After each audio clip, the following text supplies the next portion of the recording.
अफरीदी साहब ने मैसेज भिजवाया था इमरान खान साहब को, सलमान सफदर साहब की जब मुलाकात हुई है और वहाँ पे उनको ये कहा गया था कि आपकी जो भी हिदायत होगी उसके लिए हम तैयार हैं। खैबर पख्तूनख्वा बिल्कुल तैयार है, अफरीदी साहब की तैयारी बिल्कुल कंप्लीट है। वहाँ से हमें ये बताया गया है कि आपने जो भी फ़ैसला करना है खान साहब की तरफ से, आपने महमूद खान अचकज़ई साहब से और अल्लामा नासिर साहब से कंसल्ट करना है, जिसके ज़मन में फिर एक मुलाकात भी वज़ीर आला साहब की उनसे हुई है और वहाँ पे बड़े क्लियरली वर्ड्स में अचकज़ई साहब ने ये बात कही है कि जो भी फ़ैसला होगा वो मैं करूँगा। खान साहब की भी ये हिदायत है, खान साहब जो भी हिदायत देंगे उसको मनवन कबूल करेंगे। कोई नाराज़गी तो नहीं है तहरीक तहफ़्फ़ुज़ पाकिस्तान या वज़ीर आला के दरमियान या PTI के दरमियान, कोई गिले शिकवे दूर हो गए?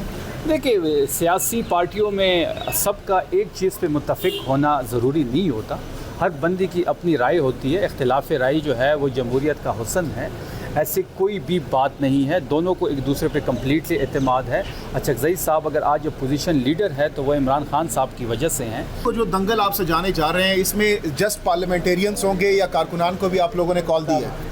देखिए नहीं, सिर्फ पार्लियामेंटेरियंस होंगे, अफरीदी साहब आएंगे अलॉन्ग विद MPAs MNAs हमारे खैबर पख्तूनख्वा से, सेनेटर्स पंजाब से हमारे लोग आएंगे, हमारे अहदेदार आएंगे, टिकट होल्डर्स आएंगे और सबको आना भी चाहिए। का इजलास भी क्या उधर ही आप लोग करेंगे अरेंजमेंट वगैरह? देखिए, इस पे ज़रा कानून और आइन को देखना पड़ेगा, क्योंकि खैबर पख्तूनख्वा की असम्बली का इजलास आप खैबर पख्तूनख्वा से बाहर कहीं नहीं कर सकते और खैबर पख्तूनख्वा के अंदर आप किसी जगह में भी कर सकते हैं, लेकिन अगर कोई हमें आइन इजाज़त देता हो तो हम ज़रूर वहाँ पर ना पहुँचने दिया क्या तो नहीं, वो तो हर सूरत पहुँचेंगे।